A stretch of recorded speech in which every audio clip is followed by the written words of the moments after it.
I was probably introduced to Beatle Bob the same way that a lot of people are, sitting in a club, watching a band.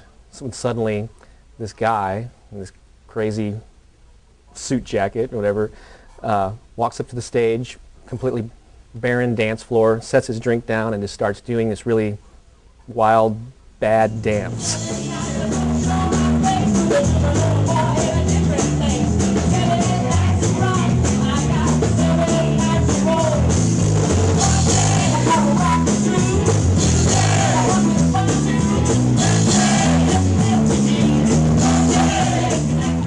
Beatle Bob was in St. Louis, and it was pretty awesome because you know that the legend is Beatle Bob dances at your show, you get famous. So I'm expecting the fame any day now, any day.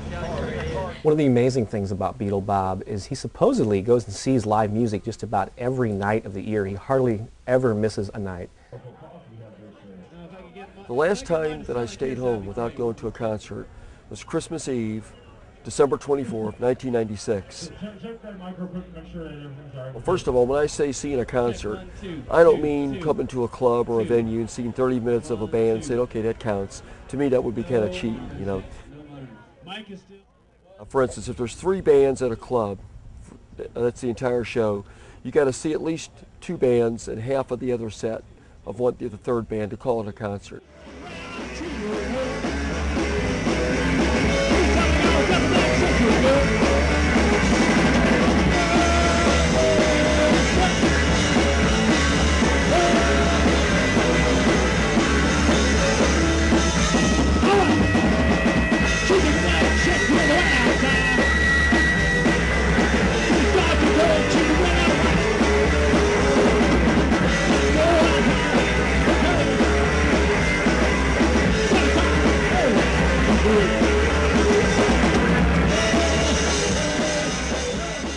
Kind of like this, and it's really that was what I found most attractive about it.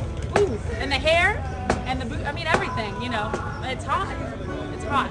So. A lot of the stuff is just moves that are just a spur of the moment. I'll just do them, you know, but it's basically a combination of a lot of different '60s elements, as well as just you know, like I said, dancing to the beat of your own drummer.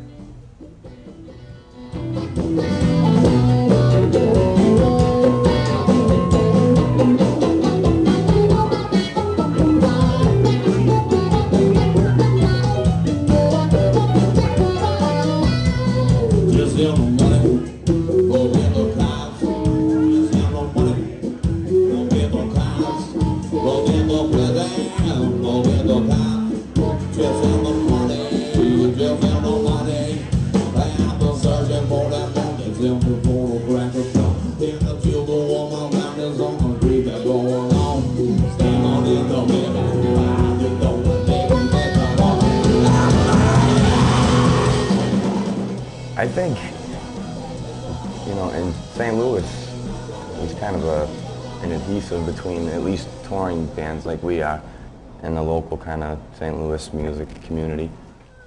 It's sort of like what a roux is to Creole and Cajun cooking, you know. It's not something that the influence is immediately apparent or visible, but if you were to eat Creole or Cajun food and the roux was not there, it wouldn't taste the same. It would not be the same thing. Well, it's good to have somebody that's a champion, you know, that, you know, drawing inspiration for what you're doing, and then, in a sense, giving it back.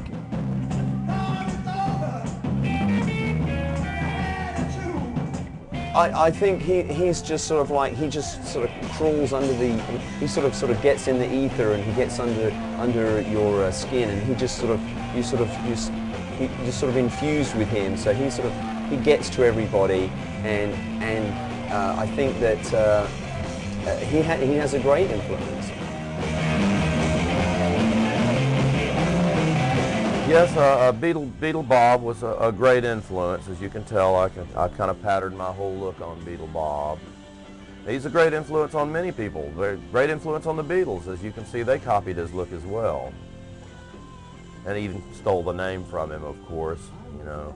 They rode his coattails for a while, and then, you know, after they got big, they, you know, sort of turned him loose on the world, I think. I'm just happy to know him. He makes me happy. His exuberance is infectious. Say some people might consider somebody like Beatle Bob to be very eccentric or even dorky, but then again, I think it's better to follow your dreams and enjoy what you've always enjoyed and live it than get some straight job in the business world and breed and buy the big house in the suburbs and the SUV and then wonder why the psychiatric bills are so high, why your kids hate you so much, and reminisce about the good old days when you were young and carefree. Guy adds a flavor to not only to St. Louis, but to music across the country. And there's some value in that. When I walk up and I see Bob coming at me, and the smile breaks out into the crinkles of his eyes, I can't help but do the same thing. And it's kind of like feeling, you know, a wash of water come over you when you know that you've been around someone and seen them a lot, and it's just a good memory and a good feeling. In St. Louis, my hometown, there's a lot of great musical happy hours. Some of my favorite performers are doing like a 2-hour set at a happy hour. I can see that. Or maybe there's a venue like a theater with their 8 o'clock show. The whole show's over by 10:30, 11. Then you go to your late night clubs where the first bands come on at 10:30, and you can catch like at least 90% of that show. So a lot of times, not only will I catch 2 concerts, but I'll catch like a late night set at a 3 o'clock club. There'll be a band playing until like 3 o'clock in the morning, and I'll catch a set of that.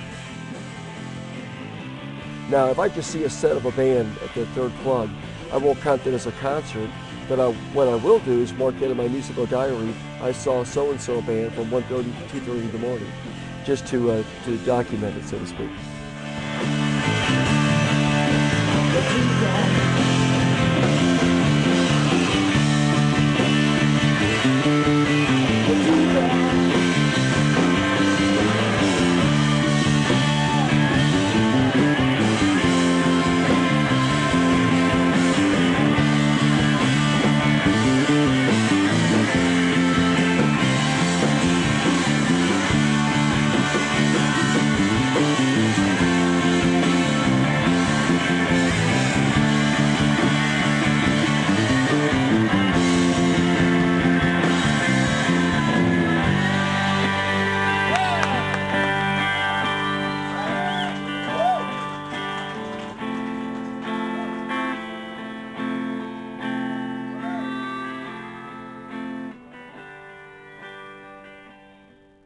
In the alternative country, hillbilly rock and roll world, when Beatle Bob comes to your show, you are in.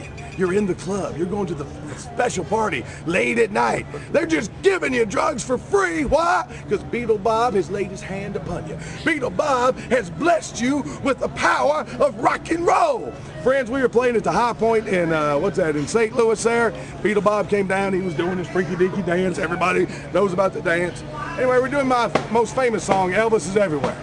And we're doing it, and Beatle Bob gets on stage, and we changed it from Elvis is Everywhere to Beatle Bob is Everywhere, because that motherfucker is. Oh, Beatle Bob is everywhere. People doing festivals in Yugoslavia. Beatle Bob will show up on your ass, man. You cannot escape the glory and the power of Beatle Bob. Anyway, we started doing Beatle Bob is Everywhere, and he was doing that dance, and his foot was going about this far from my head. There wasn't a lot of room on the stage. He was kicking that foot up in the air, all crazy as shit. And man, and the place went berserk. It went totally berserk. That night, even Beatle Bob got laid.